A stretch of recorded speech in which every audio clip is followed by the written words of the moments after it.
Boa noite a todos e a todas que estão ao alcance da minha voz nessa noite do dia 27 de agosto de 2023, 21 horas e 40 minutos, aqui em Campo Grande, no Mato Grosso do Sul. Seja muito bem-vindo para você que está entrando agora na live. Hoje eu vou estar falando sobre ansiedade, né? Crise de ansiedade, que é o que muita gente tem me perguntado ultimamente sobre ansiedade, crise de ansiedade, e por que que a ansiedade ela existe e por que temos ansiedade. Então, para você que está entrando, o assunto é sobre esse, né?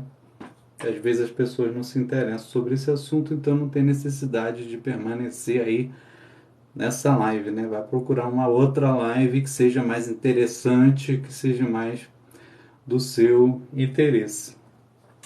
Então sejam todos bem-vindos. Eu estou iniciando agora a nossa discussão, nosso bate-papo sobre ansiedade, o que que ela é, o que que ela representa. Eu sou psicólogo clínico, tenho especialização na psicologia humanista, voltada para o existencialismo e outras especializações que não têm a ver com o ramo da psicologia que eu fiz também, que foram especializações do meu interesse. Então, começando a falar sobre a ansiedade é uma resposta totalmente biológica, é uma resposta do nosso corpo mesmo, uma resposta totalmente estressante. Essa é a palavra. É uma sensação de medo, ou apreensão sobre o que está por vir. Normalmente é algo que ainda vai acontecer e a gente tem essa certa apreensão pelaquilo que ainda nem aconteceu ainda. Normalmente a gente se preocupa com coisas que ainda não está no nosso campo de observação, né? São coisas que ainda estão no futuro. E uma das questões da abordagem centrada na pessoa, pelo qual eu sou um amante, uma pessoa que gosta dessa abordagem demais, é a gente se atentar para o nosso presente, para aquilo que a gente pode controlar nesse exato momento. O futuro, a gente pode só dar uma preparada nele para que ele aconteça de forma legal para a gente. O passado, a gente pode dar uma ressignificada, e aí entra a psicanálise, que faz um excelente trabalho nesse sentido. E você tem a psicologia humanista, que trabalha o seu presente e as questões relacionadas ao seu presente, né? Então, normalmente o estresse ele está muito envolto a questões do seu futuro, que ainda nem aconteceu ainda, mas que isso está no campo cognitivo seu. E esse estresse normalmente se manifesta em 4 dimensões. A primeira dimensão é fisiológica, a segunda dimensão cognitiva, de comportamento e de humor. Normalmente o estresse ele aparece nesses 4 pontos, né? Repetindo, fisiológico, cognitivo, de comportamento e de humor. Isso tudo é referenciado por um escritor chamado Spitzer. Lá em meados de 2006, ele escreve essas 4 dimensões do estresse, né? Então, a crise de ansiedade, ela pode surgir a partir de uma situação estressante que você esteja vivendo ou sem qualquer motivo aparente. A principal estrutura responsável por orquestrar a resposta ao estresse é chamada pelo eixo de HPH. O que seria esse HPH? Seria o hipotalâmico pituitário adrenal. É um nome que ninguém vai conseguir decorar assim tão facilmente, mas o que significa esse nome absurdo e difícil de se falar?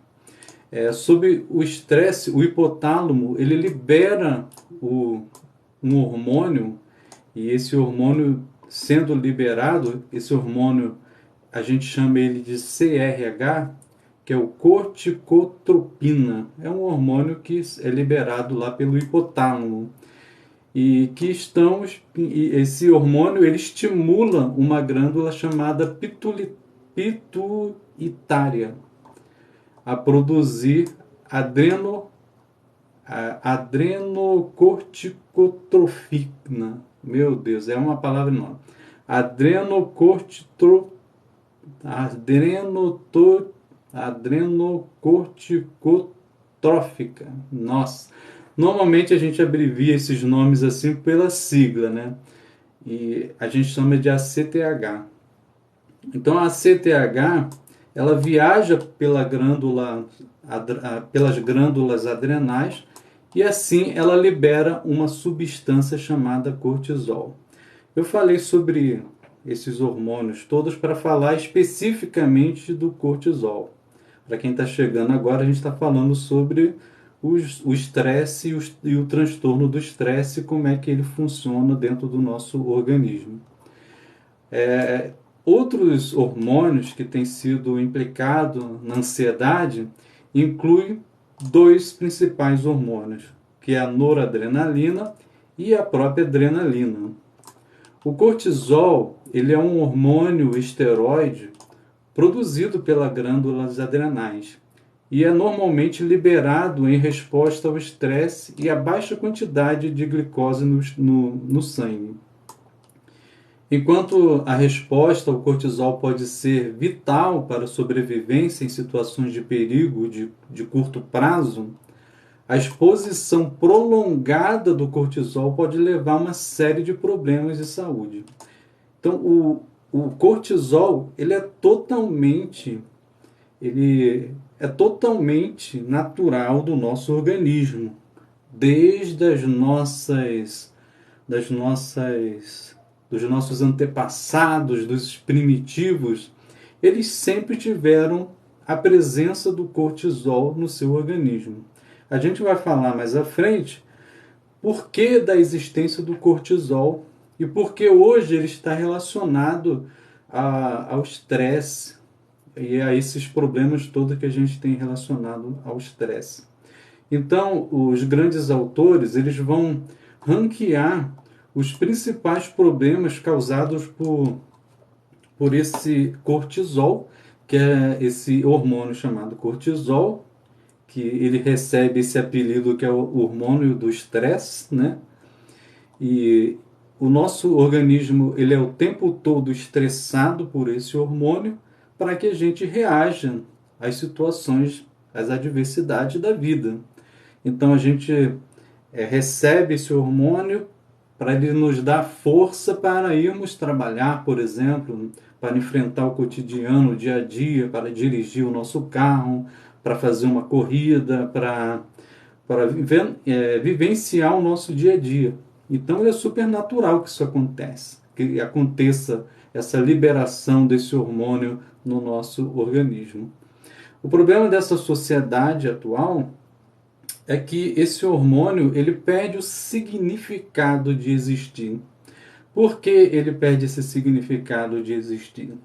Porque a maioria, principalmente desses jovens e desses adolescentes, eles recebem essa carga de cortisol, que é esse hormônio relacionado ao estresse, só que eles não exercem nenhum tipo de atividade física, ele não exerce nenhum tipo de atividade cognitiva, normalmente estão nos celulares, nos telefones da vida, estão em casa deitado, assistindo filmes, séries, normalmente eles estão muito parados. E esse hormônio ele foi feito para que você vá para a ação. E o que está acontecendo nessa sociedade atual é justamente o contrário, é uma sociedade totalmente parada, né? Deixa eu beber um pouco de água aqui. Então, os grandes teóricos, eles ranqueiam os principais perigos de se ter esse cortisol dentro do nosso organismo. E um desses perigos está relacionado a ganho de peso e a própria obesidade em si, né? Muitos estudos já indicam que o alto nível de cortisol pode contribuir para o ganho de peso e da própria obesidade. O cortisol ele pode influenciar o apetite, a distribuição da gordura abdominal. Normalmente, a pessoa que vive em forte estresse o tempo todo, todos os dias, eles acumulam gordura muito na cintura, no abdômen, e isso, o cortisol está muito associado à, à obesidade relacionada às gorduras nos abdômen. Isso não significa que todas as pessoas que têm gorduras no abdômen são altamente estressadas da vida, claro que não. Mas existe essa certa relação, estudos que falam sobre isso. Principalmente um estudo que saiu em 2001, o nome do autor ele é bem difícil de falar, é Bejong-Thorpe, algo mais ou menos parecido com isso. É um estudo de 2021. Ele quem fala sobre a gordura no abdômen relacionada ao estresse. O segundo distúrbio que sempre é falado na literatura sobre o cortisol no nosso organismo, o excesso de cortisol no nosso organismo, o cortisol é o regulador, ele é regulado pelo ritmo circadiano do corpo. Mas o estresse prolonga ou pode prolongar, pode até mesmo alterar esse equilíbrio circadiano que nós temos, levando a problemas de sono. Então, normalmente, as pessoas que têm muito estresse ou passam por situações estressantes, elas perdem o sono porque o estresse ele lança esse cortisol no nosso organismo e o cortisol ele acaba atrapalhando o nosso ritmo circadiano. Aí você vai me perguntar o que é esse ritmo circadiano? O ritmo circadiano ele se refere a um ciclo biológico interno de aproximadamente 24 horas, que regula várias funções corporais. E esse ritmo é gerado internamente e ele é programado pelo relógio biológico, localizado exatamente no nosso hipotálamo, que é uma área chamada núcleo supraquiasmático, que a gente chama de SQ, NSQ. É uma sigla, né, NSQ, que tem esse nome grandão, supraquiasmático. Esse ritmo circadiano ajuda a regular muitos aspectos da fisiologia e do comportamento humano, incluindo o sono e a vigília. A regulação da temperatura corporal, a secreção hormonal, a cognição e o humor são exemplos disso, né? Outra coisa que o ciclo circadiano ele também controla, como por exemplo, é a melatonina, que também é um hormônio que ajuda a regular o sono e é influenciada pelo ritmo circadiano, pela exposição à luz, né? Por isso que normalmente a gente dorme durante a noite, porque não existe tanta exposição à luz. E a gente é claro que existem outros fatores que podem corroborar para a gente ficar acordado à noite, como por exemplo o próprio trabalho, pessoas que trabalham à noite. Mas o ciclo circadiano ele produz esse hormônio chamado melatonina, e esse hormônio é que nos faz relaxar o nosso corpo e produz nos dá um sono e a gente acaba dormindo. Então, quando esse ritmo circadiano ele começa a ser atrapalhado pelo cortisol, a gente começa a ter problema também para dormir, porque ele atrapalha a produção desse hormônio chamado melatonina. No entanto, muitos fatores podem interromper esse ritmo circadiano. E isso inclui viagens, né? Tem gente que viaja que causa um nome chamado jet lag, né? Pessoas que saem aqui do Brasil de dia, quando chega lá no Japão, por exemplo, continua de dia. E aí acontece esse jet lag e a pessoa ela acaba perdendo um pouco o controle desse ciclo circadiano. Também pessoas que trabalham de noite, no período noturno, também pode ter um certo distúrbio psicológico como a depressão, né?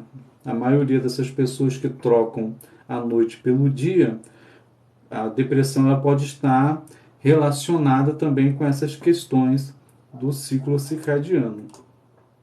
A interrupção desse ritmo pode levar a uma variedade de condições de saúde, incluindo o distúrbio do sono, a obesidade, a diabetes, a depressão, o transtorno bipolar e doenças neurodegenerativas. Aí depois, continuando lá a nossa listagem de principais transtornos e problemas que podem ocorrer por conta do excesso de cortisol no nosso organismo, está relacionado a uma síndrome chamada Cushing. Essa síndrome ela só aparece assim, no extremo, né, quando você tem assim muito cortisol durante um longo período de tempo. Aí surge essa síndrome chamada de Cushing. E é uma situação muito extrema para ela surgir. A exposição prolongada do cortisol é quem resulta essa condição. E ela é bem rara e é conhecido como síndrome de Cushing, que é caracterizada, os seus sinais e sintomas, eles são apresentados muito como hipertensão, osteoporose, mudança de pele, entre outras coisas mais, né? Quem fala muito sobre essa síndrome é o Niemann, o Biller, e eles são escritores que, dentre outros escritores, né? E eles escreveram diversos livros em 2008 sobre essa síndrome propriamente dita, né? O quarto, o quarto sintomas que são apresentados aí pelo excesso de cortisol no nosso organismo está associado às próprias doenças cardiovasculares, né? O alto nível de cortisol foram associadas à hipertensão arterial, o colesterol alto, a aterosclerose, todos os fatores de risco para doenças cardiovasculares. Outro problema causado também pelo aumento excessivo do cortisol no nosso organismo, para quem está chegando agora, a gente está falando do estresse no nosso organismo, principalmente o cortisol. Outro problema que a gente tem é problemas do aspecto mental, de saúde mental, né? A exposição crônica ao cortisol, ela tem sido associada a problemas de saúde mental, como a depressão, a ansiedade, dentre outras coisas mais. Outro problema que pode ocorrer com a exposição a esse cortisol é a alteração da função imunológica. A exacerbada da, da exposição a esse hormônio pode causar uma baixa na sua imunologia, né? E você pode ficar suscetível aí a diversos tipos de doenças, diversos tipos de situações, como por exemplo, se o tempo mudar, você já resfria automaticamente, você fica resfriado, né? Porque a sua imunidade ela fica sempre ali no limiar e sempre abaixo do limiar. E quando você tem uma grande liberação do cortisol, pode levar à alteração dessa função imunológica e aumentando assim a susceptibilidade a infecções no seu próprio organismo. A liberação desses hormônios resulta em várias alterações fisiológicas, tais como o aumento da frequência cardíaca, da respiração e na pressão arterial, além de supressão do sistema imunológico, né, como a gente acabou de falar, né?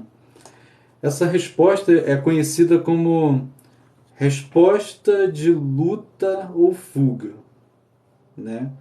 O efeito todo do cortisol no nosso organismo. Oi, Tiago, seja bem-vindo.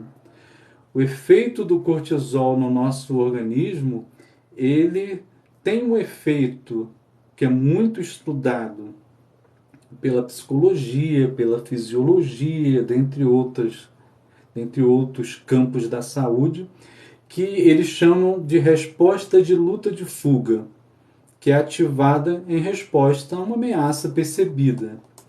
Aí você vai me perguntar, beleza, Thiago, tudo de bom? Aí você vai me perguntar, a resposta de luta de fuga, o que, que significa isso?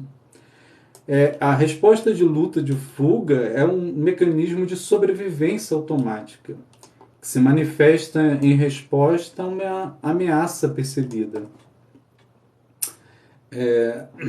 Esse termo ele foi cunhado pelo fisiologista americano, deixa eu ver se eu me lembro o nome dele agora, uh, Walter Brandford.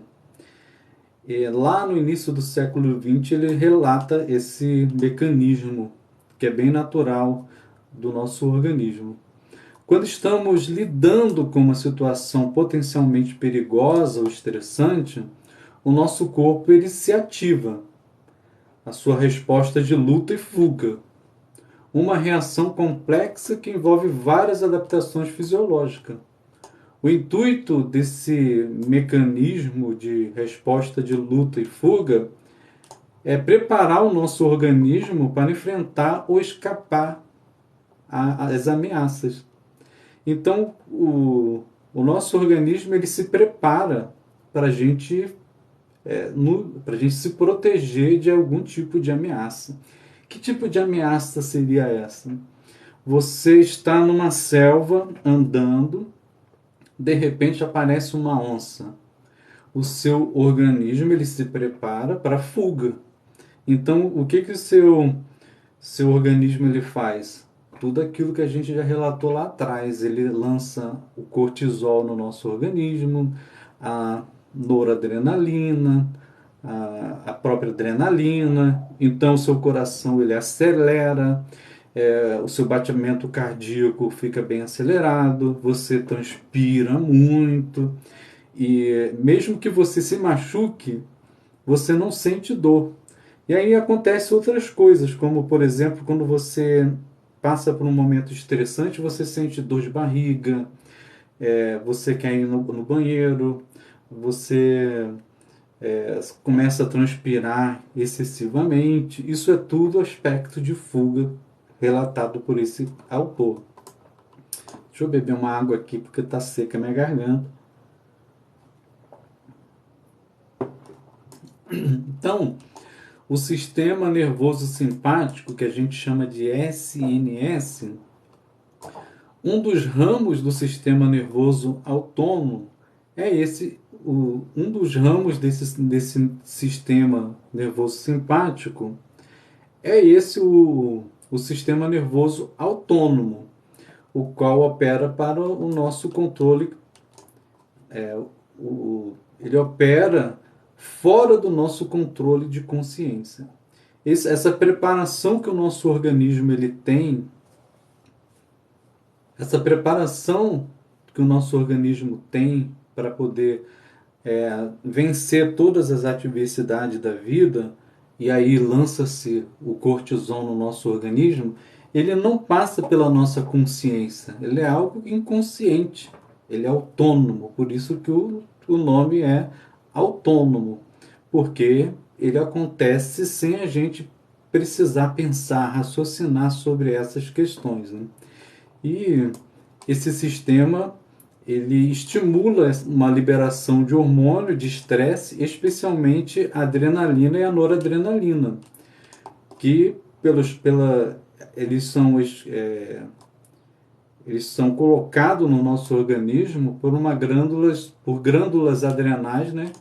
E ela circula no nosso organismo sem a gente perceber, sem a gente processar essa informação de forma consciente, né? Isso tudo acontece automaticamente pelo nosso organismo, por esse sistema de fuga mencionado por aquele autor que eu já vos mencionei.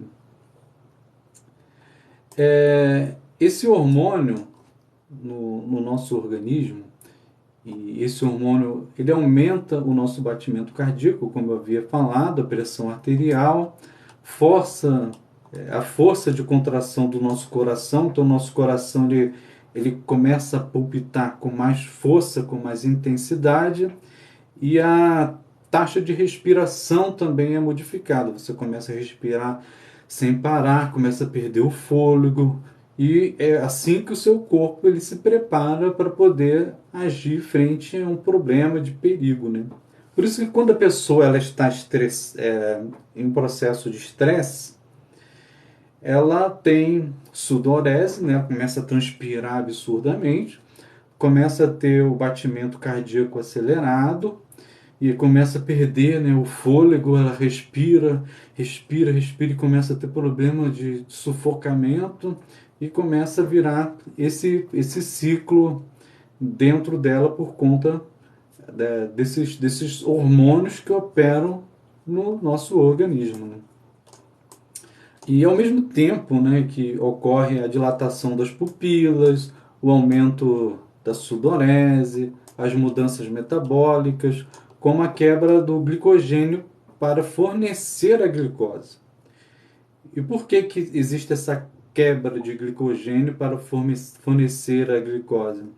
Para fornecer energia, né, frente a um problema, um risco que você está enfrentando.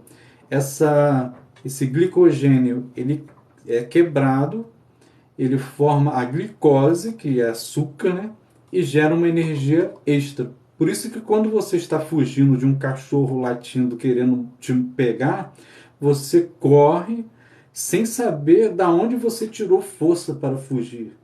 Da onde você tirou tanta velocidade para poder correr? É porque esse glicogênio ele é quebrado, vira-se glicose e gera uma energia rápida para você fazer a fuga, né? Quem fala muito sobre isso são três autores: o Fontes, o Nearing e o Hochman. Eles escreveram livros em meados de 2016 falando sobre essas quebras do glicogênio, como isso funciona no nosso organismo. Portanto, a resposta de luta e fuga que a gente está falando é uma importante ferramenta da própria sobrevivência, né, do ser humano. Contudo, quando ativada cronicamente ou fora de um contexto de perigo real, como no caso da ansiedade crônica, pode levar a profundos problemas de saúde, né? Os efeitos potenciais de uma crise de ansiedade pode incluir sintomas físicos como a falta de ar, a palpitação, tontura, suor, frio, dentre outros sintomas como preocupações excessivas, medo ou sensação de perda de controle. Para prevenir crises de ansiedade. Vamos lá, está todo mundo aí querendo saber como é que se previne esse negócio.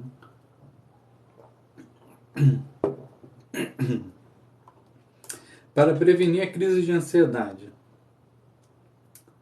como é que a gente faz? Existem algumas medidas que podem ser tomadas, como, por exemplo, ter uma dieta equilibrada, reduzir o consumo de substâncias estimulantes, como cafeína, álcool, praticar atividade física, atividades físicas regulares, né? Não é uma vez na semana, mas ter uma regularidade das atividades físicas, ter um sono de boa qualidade.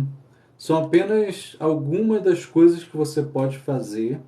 Isso são coisas que não eu inventei aqui agora para falar para vocês. Eles estão especificados e são especificados por Batia e Batias, que tem um livro maravilhoso que ele escreveu em 2007. Eles falam dessas condicionantes que podem ajudar a você a regular o seu estresse, a sua crise de ansiedade.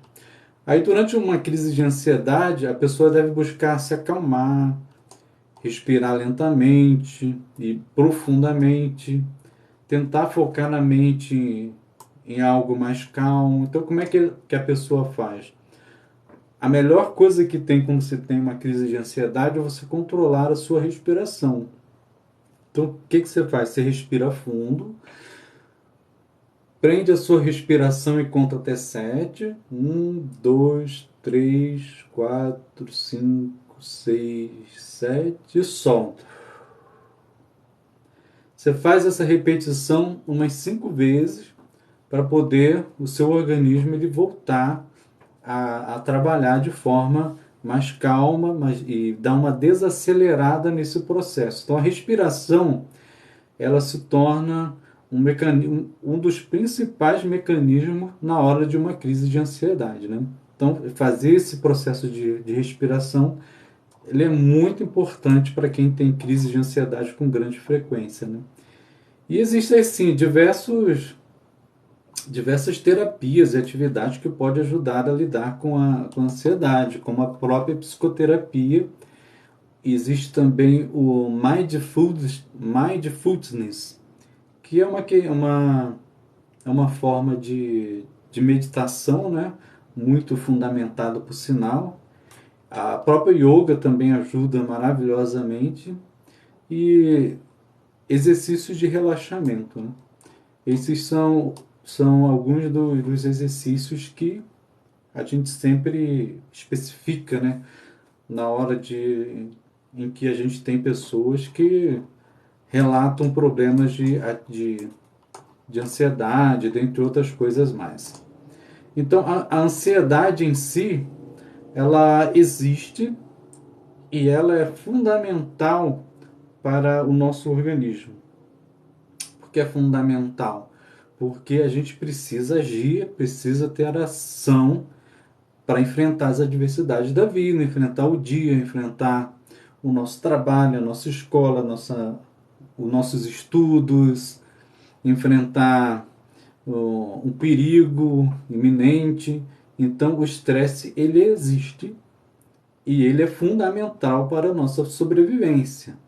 E aí a gente falou sobre as relações do hormônio no nosso corpo e como ele pode nos contaminar. De que forma essas questões ela acontecem? Muitas das vezes esses hormônios eles são relacionados aqui no nosso organismo, eles entram no nosso organismo e a gente não tem uma ação e uma reação para que esses hormônios eles se diluam e a gente vive uma vida tranquila, né? É bem legal você ter uma vida também que não seja muito estressante. Então, se você tem assim um trabalho que está te estressando muito, o ideal é você ter uma válvula de escape, né? Dentre elas, a própria atividade física que a gente mencionou, fazer uma das coisas maravilhosas que tem para fazer é uma caminhada. E eu sempre aconselho os meus clientes a fazer uma caminhada sem usar fone de ouvido. Tem muita gente que só caminha usando fone de ouvido, né?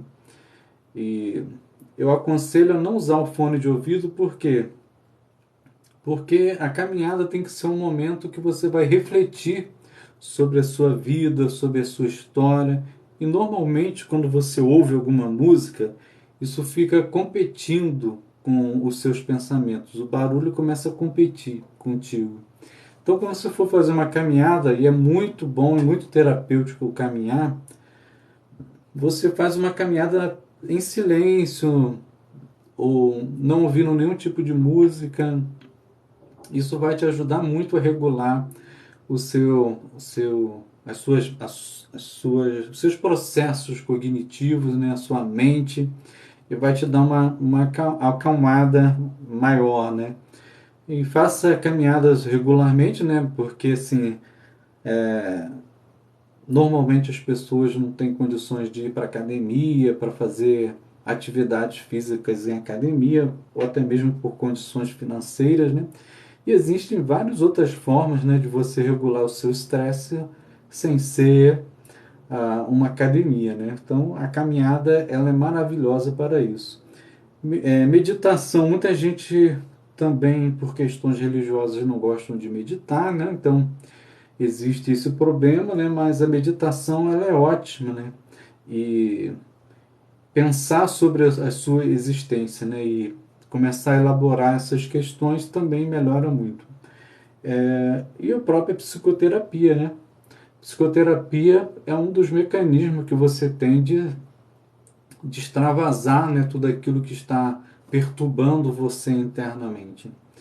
Então a gente falou todos os mecanismos do estresse, né, e como isso funciona dentro de nós, né? Espero que todos que ficaram aí na live até agora possam ter aproveitado melhor, né, tudo isso que eu falei. Muito obrigado aí pela participação de todos que entraram e que discutiram. Carla, você está perguntando aí como saber se eu sou uma pessoa narcisista. Eu posso fazer um vídeo para você mais à frente falando sobre os aspectos da pessoa narcisista. Vou até colocar aqui na pauta, né? Me segue aí, que na próxima a gente pode discutir essas questões do narcisismo, embora seria bem legal a gente puxar um pouquinho da psicanálise, né? Porque o narcisismo ele puxa muito das teorias freudianas, né? E é um assunto maravilhoso de falar, hein? Vamos sim, vamos falar sobre o narcisismo na próxima live, hein? Vou anotar aqui no meu diário como como você descobre que é, né? Ó, eu tenho uma psicanalista maravilhosa que poderia te atender, que ela adoraria descobrir isso contigo, hein? Depois você me procura. E ela cobra super bem, barata, né? E ela é maravilhosa para atender, né? Eu acho que é a sua cara, né? Porque o narcisismo ele puxa muito lá da psicanálise, né? Mas é um assunto interessante. Vamos discutir sim sobre isso, hein? Muito obrigado aí pelo seu comentário. Rosane, um abraço também, você que está acenando aí com a mão também. E um abraço a todos que acompanharam aqui até agora esse bate-papo, essa conversa sobre o estresse.